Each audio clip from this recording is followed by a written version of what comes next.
This is News Talk.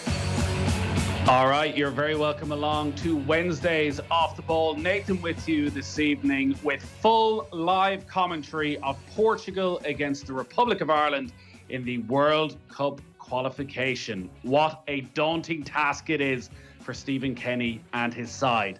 The Portuguese team includes Cristiano Ronaldo, who needs just one more goal to become the all-time leading scorer in international football. 109 goals in 179 appearances for the man who is back at Manchester United. He has an able supporting cast as well. Diogo Jota, Bruno Fernandes, Bernardo Silva among the attackers named in that Portuguese side. Throw in Ruben Dias, Pepe and João Cancelo in defence, and you have one of the very best teams in world football. This a Republic of Ireland side coming into the game after back-to-back defeats to open the World Cup qualification campaign. A creditable performance over in Serbia, followed by that nightmare against Luxembourg at the Aviva Stadium. There has been some confidence built up in the friendly victory against Andorra and the draw against Hungary. But there's no doubt this wouldn't just be Stephen Kenny's best result. It would be one of the greatest results in the history of Irish football if this Ireland team can come away from Faro with something tonight. Stewie Byrne is going to be alongside me on commentary for the 7:45 kickoff this evening. I'll run through the two starting 11s first, and there are 6 changes to the Republic of Ireland side that were beaten by Luxembourg in their last qualifier. No doubt about the big news. Jamie McGrath, the former St. Patrick's Athletic and Dundalk man, now playing at St. Mirren, makes his first ever international start. Just 8 minutes of international experience in that friendly win against Andorra for McGrath. But Stephen Kenny, clearly recognising his good form at club level, and has thrown him in right from the start tonight. It will be Gavin Bazunu who'll continue in goal, the 19-year-old winning his 5th cap.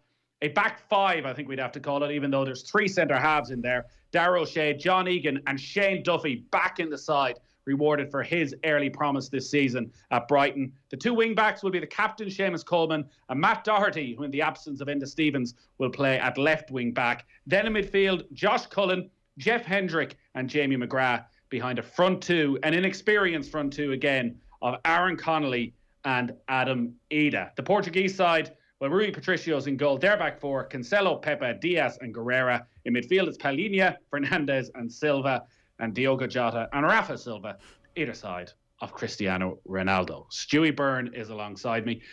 Stewie, your initial reaction to that Ireland team, and in particular, the inclusion of Jamie McGrath?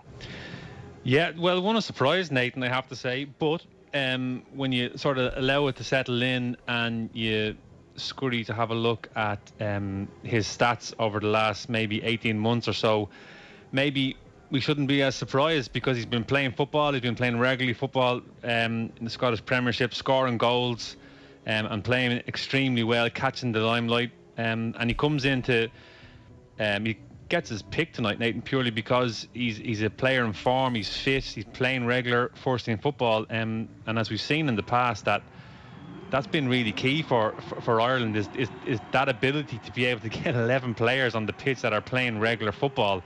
And the team that he's picked for this particular game against Portugal, it's probably as close as we can get to that scenario. Still a couple of players that are short on first team football, thinking of Jeff Hendrick, Aaron Connolly, but those 2 players aside, he's gone for, I suppose, the players that are currently in form and are playing regularly. What does McGrath offer then in midfield in comparison to the other contenders, Conor Hourihane and Jason Malumbi, both of whom obviously haven't played much league football, if any, at all so far this season? But what does Jamie McGrath technically do that maybe those guys don't do?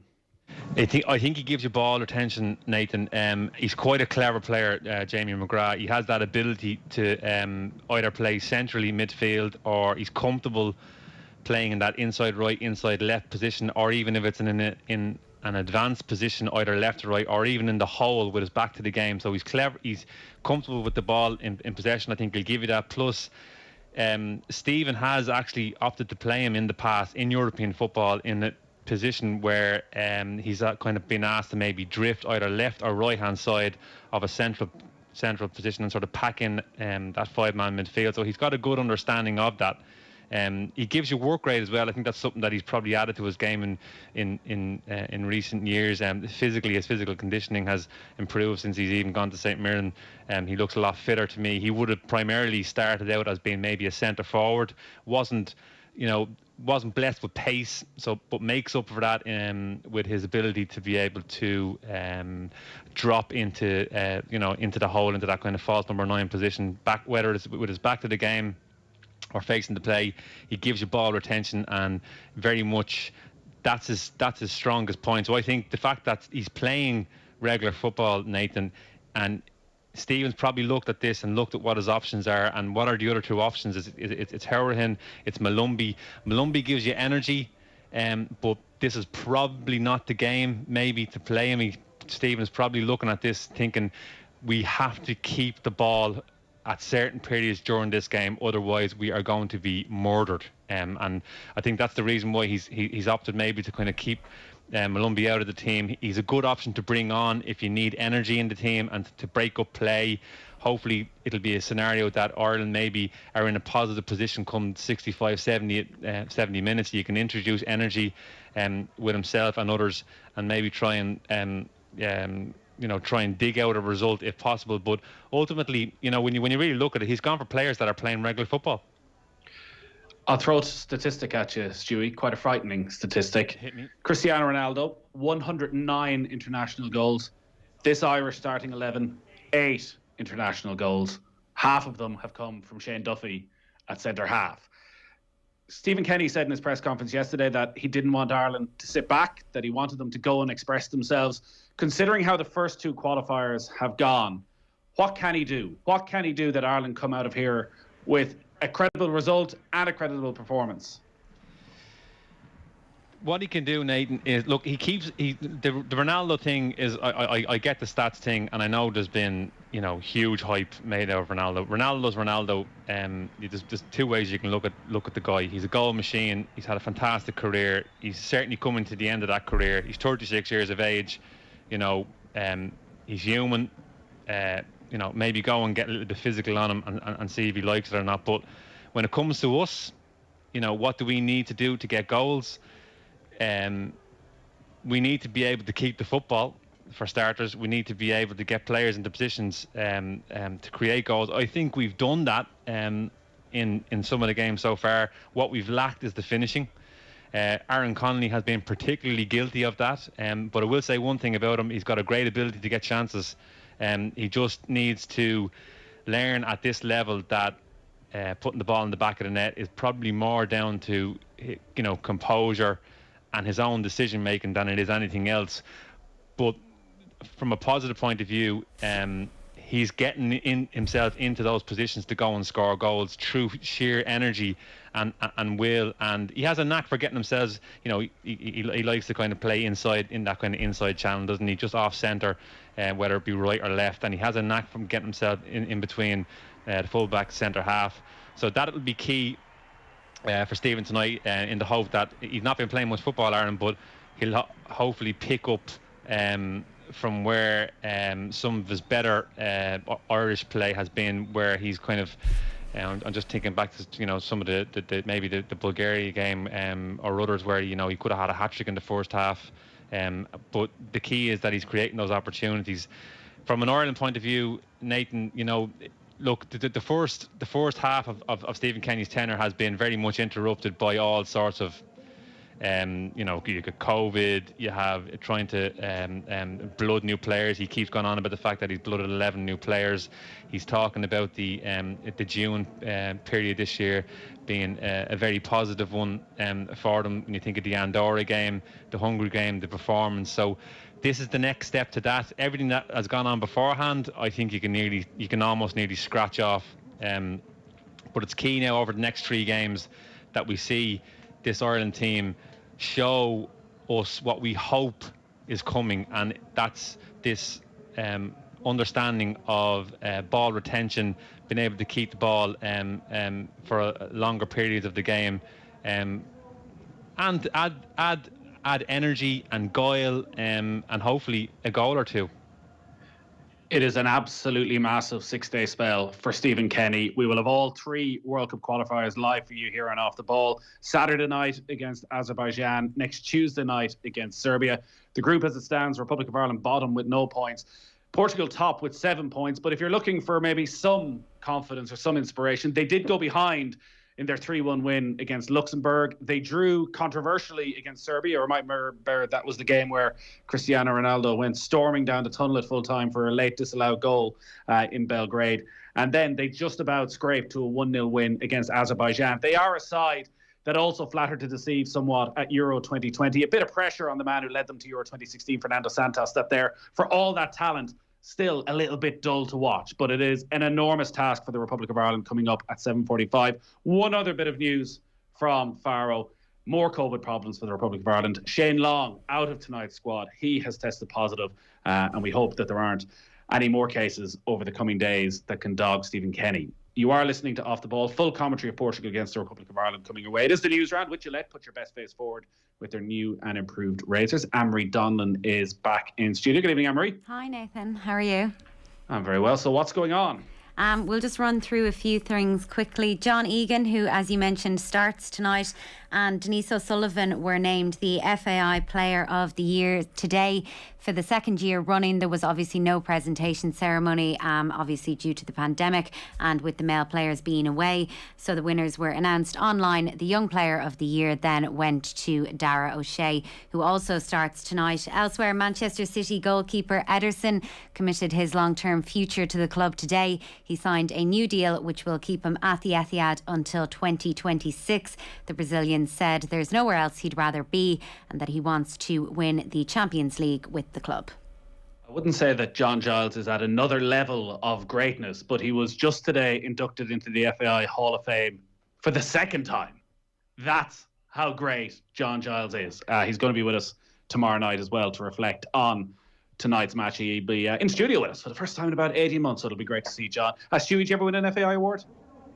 No, nominated a few times, but didn't win one. No, thanks for that, Nathan. You're not in the FAI Hall of Fame, Stewie, no? No, thanks, guys. I'm just going to... Hey, it's always good to be nominated. Listen, winning is overrated. Being nominated for awards is what it's all about, Stewie. Well, we all know, I don't know what you're alluding to, Nathan. Yeah, do you want to elaborate on that? Is it no, it's fine, leave it.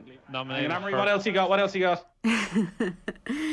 Gaelic Games and the GAA today confirmed Croke Park will be at 50% capacity for the All-Ireland Senior Football Championship final. That's obviously Mayo and Tyrone next week. There had been debate in relation to upping the capacity for this and people presenting vaccine certs, but they have announced now that it will be 50% capacity and you don't have to prove going in whether you're vaccinated or not. That means an additional 1,150 tickets are to be distributed, as 40,000 people were already due to attend the game. And sticking with that game, Cavan's Joe McQuillan will referee it. He is to get his 4th decider that he'll be the referee for. He was in charge for the 2011, 13 and 17 finals, all of which Dublin were victorious in, 13 and 17 obviously against Mayo. No need to bring that up, Anne-Marie. Any tickets for your old pal? Have I tickets? Come on. Stewie, someone do me a favour here.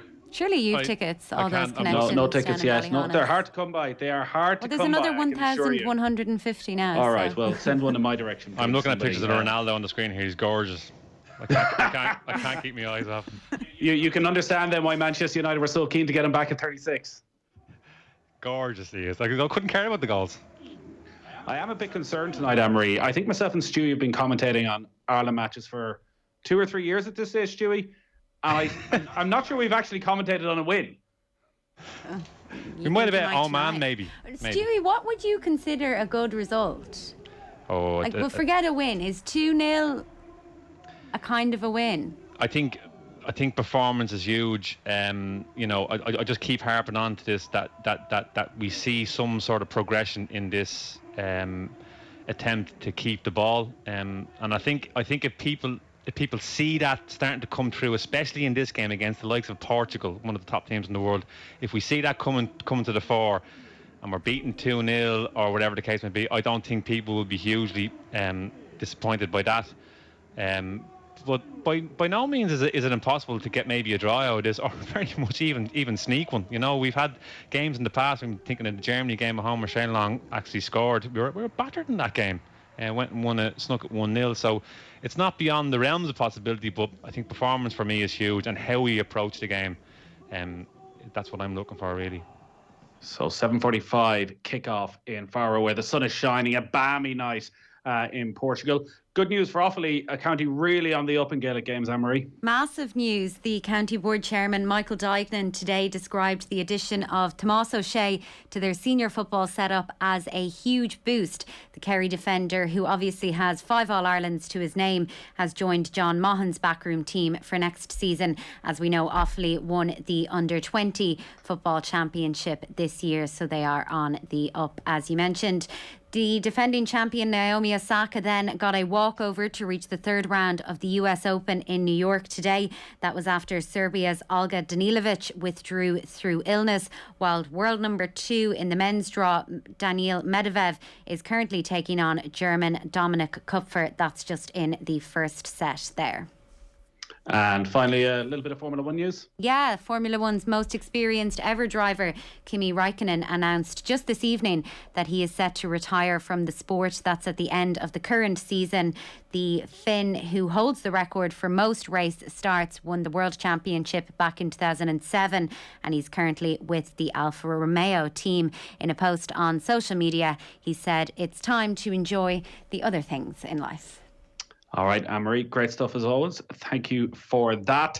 We will be checking in on all the day's Paralympics news in just a couple of minutes' time with Niamh Talon ahead of kickoff. 53106 is the text number at Off the Ball. As always, when we're on international duty, if you're listening in around the world, we generally find some people in pretty far-flung places.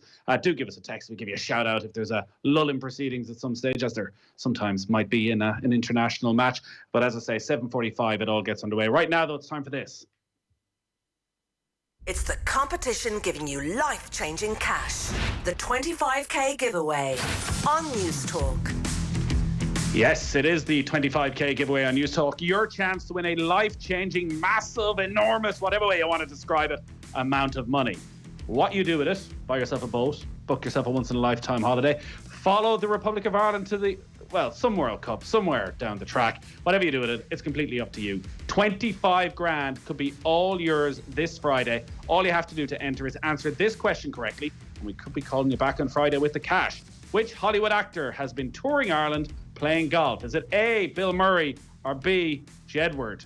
Text the word play to 57599 with your answer, A or B. It's €2.50 to play, plus your standard message rate. You have to be over 18. You're playing across the Go Loud network of stations. Full terms are on the website.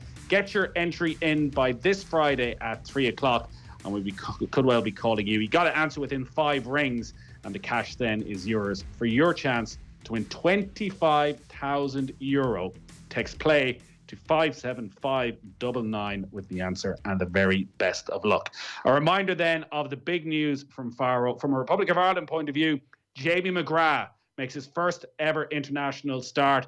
A proud day for everybody involved in football around Meath. He'll start in midfield alongside Josh Cullen and Jeff Hendrick. Shane Duffy back in the side again, a back 5 with Darragh O'Shea, John Egan and Seamus Coleman and Matt Doherty as the wing backs. Gavin Bazunu starts again in goal, and Adam Ida and Aaron Connolly will lead the line. It is once again a very inexperienced Republic of Ireland starting 11 for Stephen Kenny. The Portuguese, there's no lack of experience there. Bruno Fernandes, Bernardo Silva, Diogo Jota, Cristiano Ronaldo, just some of the many stars in that team. It all gets underway at 7:45. Quick break though, and then we're talking Paralympics. The News Round on Off the Ball. With Gillette. Put your best face forward with our new and improved razors. Interested in sports therapy? With direct paths to psychotherapy, Portobello Institute offers full-time and weekend blended learning honours degrees in sports therapy. Customise your learning journey between